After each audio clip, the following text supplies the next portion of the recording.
জনাব তারেক রহমান কৃষক দলের উপরে সারা বাংলাদেশে কৃষক সমাবেশের ঘোষণা দিয়েছে।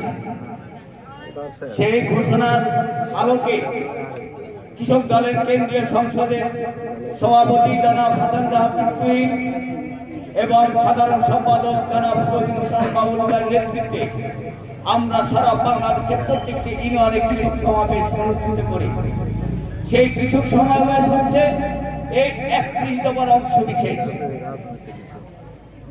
আমরা সারা ঢাকার 46টি ইউনিয়নে কৃষক সমাবেশ করেছি। সেই আলোকে এই সাভার আশুলিয়া থানার প্রত্যেকটা ইউনিয়নে আজকে যে প্রধান অতিথি তিনি আমাদের সাথে ছিলেন এবং সেই 31 দফার যে উদ্দেশ্য সেটা আমরা জনগণের কাছে পৌঁছে দিয়েছি।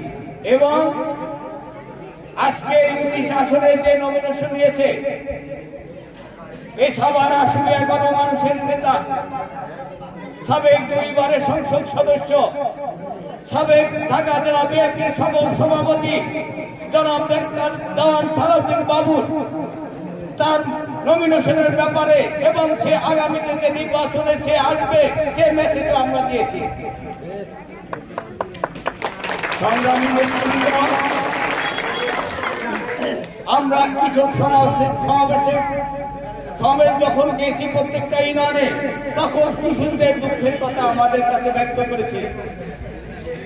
দীর্ঘ 17 বছর ভোট ডাকার কাজে হাসিনা এই দোসররা সে কৃষকদেরকে অধিকার গ্রহণ করেছে, সে অধিকার থেকে বঞ্চিত করেছে এবং আমাদের দেশ সাধারণ কৃষকরা কখনোই এই বিগত সরকার হাসিনার আমলে যে অনুদান তারা পায়নি। তাই আজকে আমি আপনাদের সবাইকে বলতে চাই, আমাদের ঢাকা 19 আসলে বাবু ভাই ছাড়া আমাদের কোনো বিকল্প নাই। এবং সেই বাবু ভাই যে 2 বারের সংসদ সদস্য ছিল তখন যা করেছিল